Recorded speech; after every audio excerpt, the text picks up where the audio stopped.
বিহারী যখন পশ্চিমে ঘুরে বেড়াচ্ছিল তখন তার মনে হলো একটা কোনো কাজে নিজেকে আবদ্ধ না করলে আর তার শান্তি নেই। সেই মনে করে কলকাতার দরিদ্র কেরানিদের চিকিৎসা ও শুশ্রূষার ভার সে গ্রহণ করেছে। গ্রীষ্মকালের ডোবার মাছ যেমন অল্প জল পাঁকের মধ্যে কোনো মতে শীর্ণ হয়ে খাবি খেয়ে থাকে, গলি নিবাসী অল্পাসী পরিবার ভারগ্রস্ত কেরানির বঞ্চিত জীবন সেইরূপ। সে বিবর্ণ কৃষ দুশ্চিন্তাগ্রস্ত ভদ্রমণ্ডলীর প্রতি বিহারীর অনেক দিন থেকে করুণা দৃষ্টি ছিল। তাদেরকে বিহারী বনের ছায়াটুকু ও গঙ্গার খোলা হাওয়া দান করবার সংকল্প করল। বালিত বাগান নিয়ে চীনে মিস্ত্রির সাহায্যে সে সুন্দর করে ছোট ছোট কুটির তৈরি করাতে আরম্ভ করে দিল। কিন্তু তার মন শান্ত হলো না।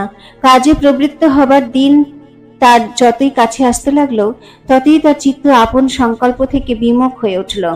তার মন কেবলই বলতে লাগলো, এই কাজে কোনো সুখ নেই, কোনো রস নেই, কোনো সৌন্দর্য নেই, এ কেবল শুষ্ক ভার মাত্র।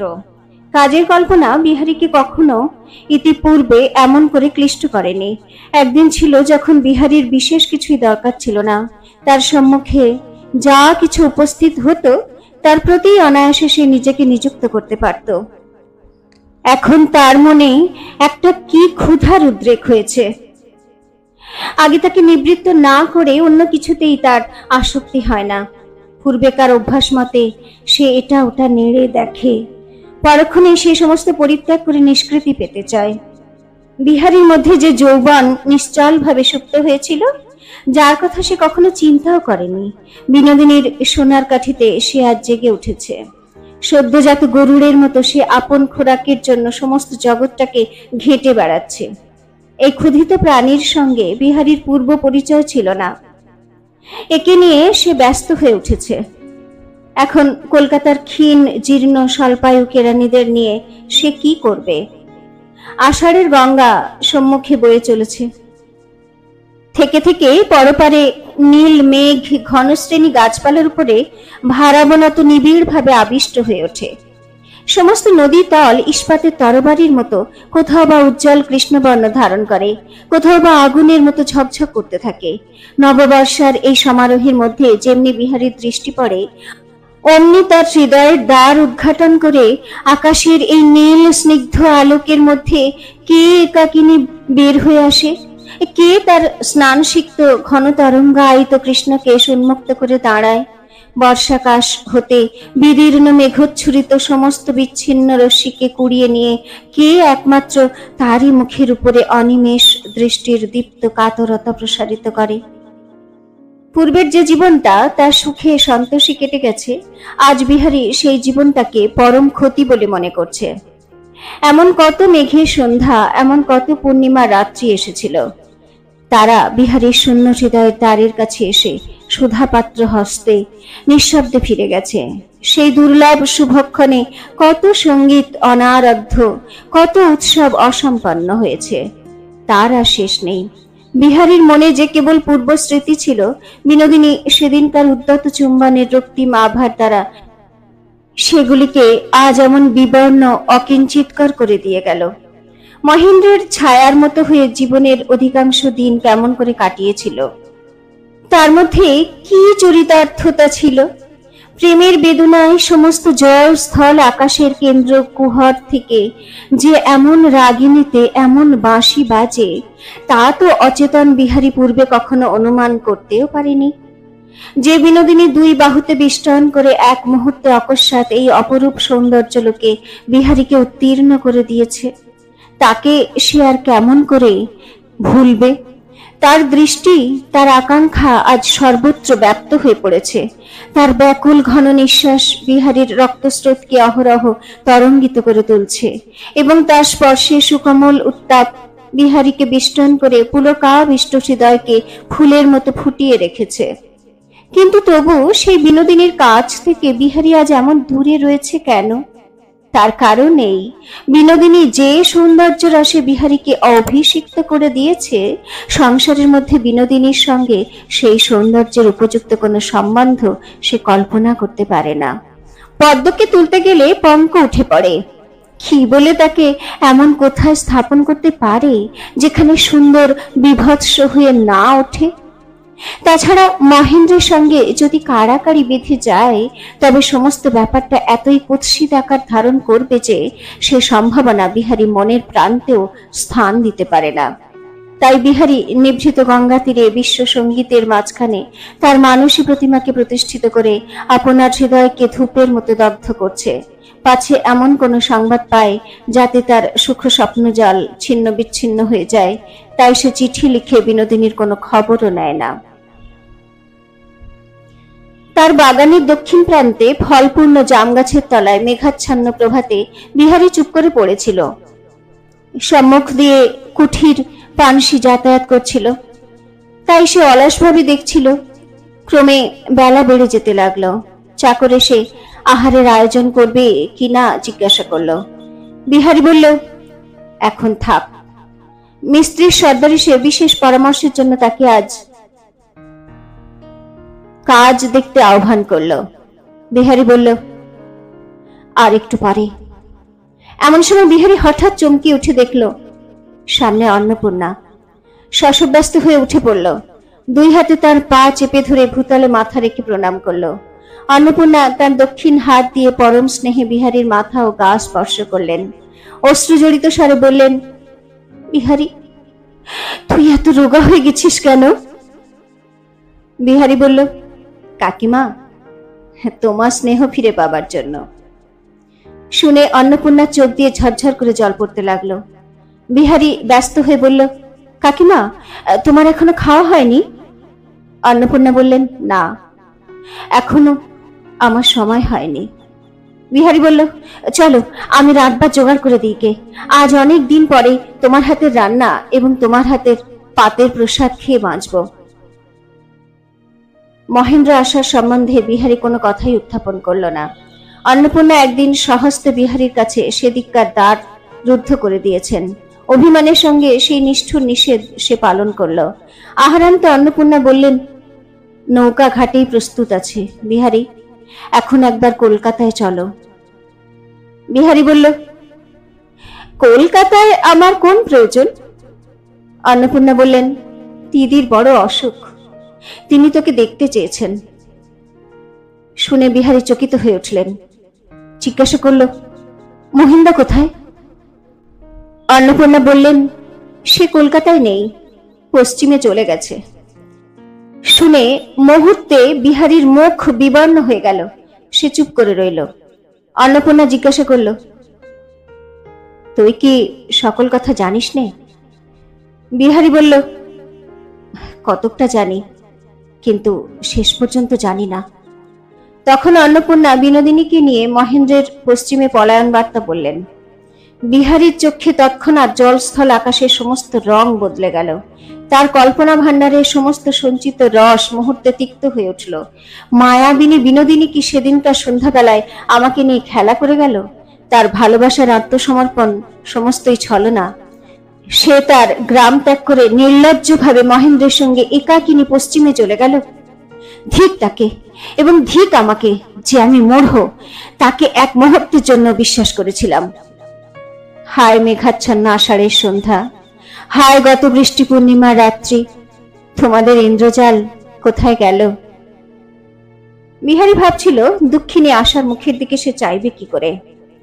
দেউড়ির মধ্যে যখন সে প্রবেশ করলো তখন নাথহীন সমস্ত বাড়িটার ঘনীভূত বিষাদ তাকে এক মুহূর্তে আবৃত করে ফেলল। বাড়ির দরোয়ান ও চাকরদের মুখের দিকে চেয়ে উন্মত্ত নিরুদ্দেশ মহেন্দ্রের জন্য লজ্জায় বিহারীর মাথা নত করে দিল। পরিচিত ভৃত্যদেরকে সে স্নিগ্ধভাবে পূর্বের মতো কুশল জিজ্ঞাসা করতে পারল না।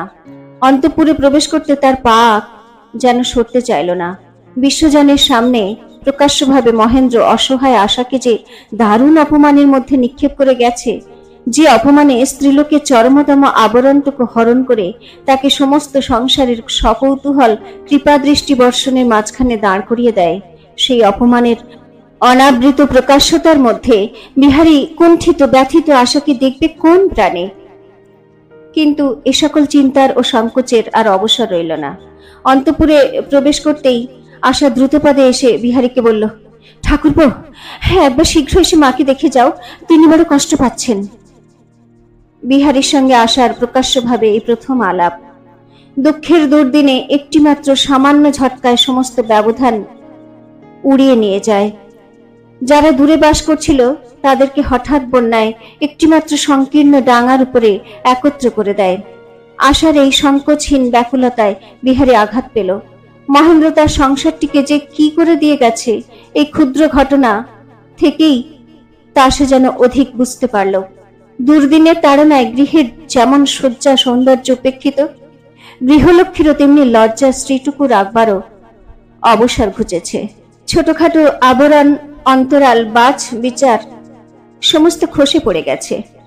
তাতে আর ভ্রুক্ষেপ করবার সময় নেই। বিহারী রাজলক্ষ্মীর ঘরে প্রবেশ করল। রাজলক্ষ্মী একটা আকস্মিক শ্বাসকষ্ট অনুভব করে বিবর্ণ হয়ে উঠেছিলেন। সেটা বেশিক্ষণ স্থায়ী না হতে পুনর্বার কতকটা সুস্থ হয়ে উঠেছিলেন। বিহারী প্রণাম করে তার পদধূলি নিতেই রাজলক্ষ্মী তাকে পাশে বসতে ইঙ্গিত করলেন এবং ধীরে ধীরে বললেন, কেমন আছিস বিহারী? কতদিন তোকে দেখিনি। বিহারী বলল, মা, তোমার অসুখ, এ খবর আমাকে কেন জানালে না? তাহলে কি আমি এক মুহূর্ত বিলম্ব করতাম? রাজলক্ষ্মী মৃদুস্বরে বললেন, সে কি আর আমি জানি না বাছা। তোকে পেটে ধরিনি বটে, কিন্তু জগতে তোর চেয়ে আমার আপনার আর কি কেউ আছে? বলতে বলতে তার চোখ দিয়ে জল পড়তে লাগলো। বিহারী তাড়াতাড়ি উঠে ঘরের কুলুঙ্গিতে ওষুধপত্রের শিশি কৌটোগুলো পরীক্ষা করবার ছলে আত্মসংবরণের চেষ্টা করলো।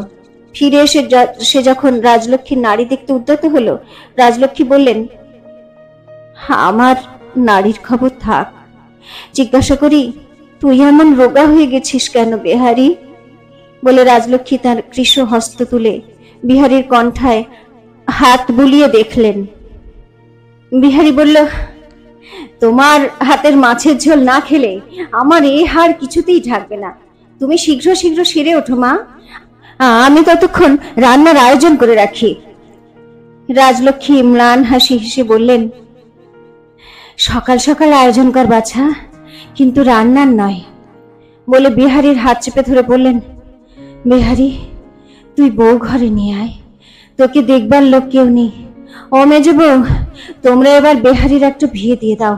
দেখো না বাছার চেহারা কেমন হয়ে গেছে।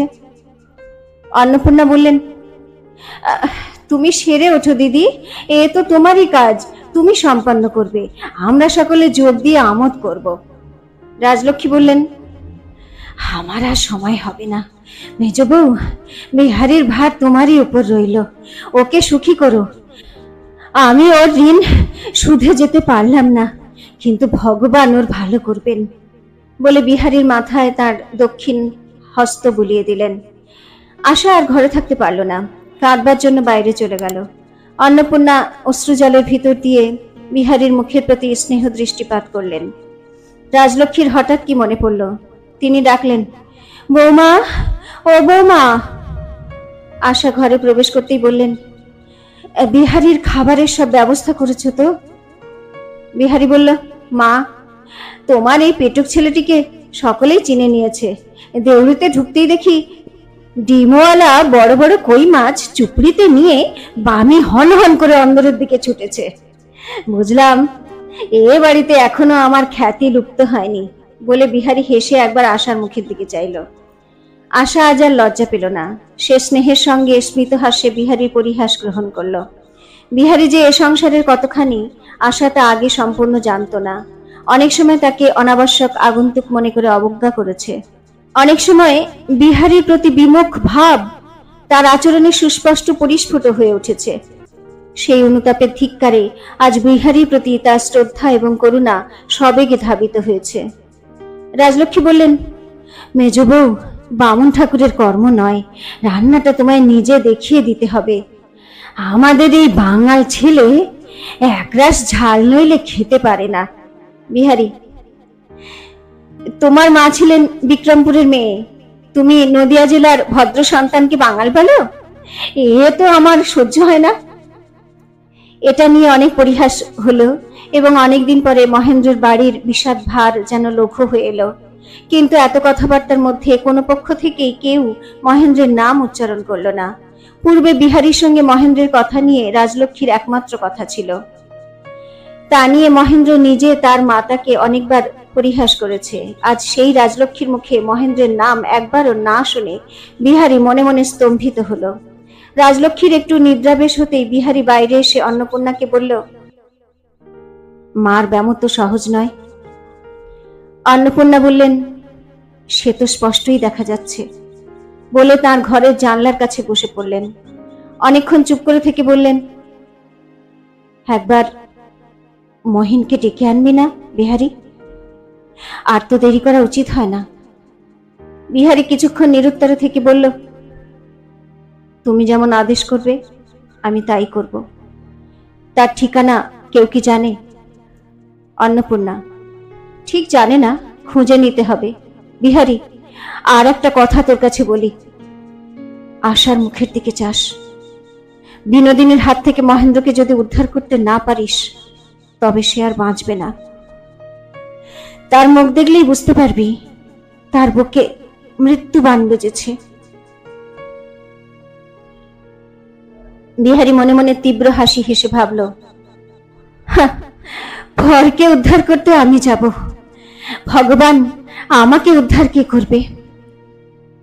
বলল, বিনোদিনীর আকর্ষণ থেকে চিরকালের জন্য মহেন্দ্রকে ঠেকিয়ে রাখতে পারবো এমন মন্ত্র আমি কি জানি কাকিমা? মার ব্যামোতে সে দুদিন শান্ত হয়ে থাকতে পারে, কিন্তু আবার সে যে ফিরবে না তা কেমন করে বলবো? এমন সময় মলিন বসনা আশা মাথায় আটখানা ঘোমটা দিয়ে ধীরে ধীরে তার মাসিমার পায়ের কাছে এসে বসলো। সে জানতো রাজলক্ষ্মীর পীড়া সম্বন্ধে বিহারীর সঙ্গে অন্নপূর্ণার আলোচনা চলছে, তাই ঔৎসুক্যের সঙ্গে শুনতে এলো। প্রতিব্রতা আশার মুখে নিস্তব্ধ দুঃখের নীরব মহিমা দেখে বিহারীর মনে এক অপূর্ব ভক্তির সঞ্চার হলো। শোকের তপ্ত তীর্থ জলে অভিষিক্ত হয়ে এই তরুণী রমণী প্রাচীন যুগের দেবীদের ন্যায় একটি অচঞ্চল মর্যাদা লাভ করেছে। সে এখন আর সামান্য নারী নয়, সে যেন দারুণ দুঃখে পুরাণ বর্ণিতা সাধ্বীদের সমান বয়সপ্রাপ্ত হয়েছে।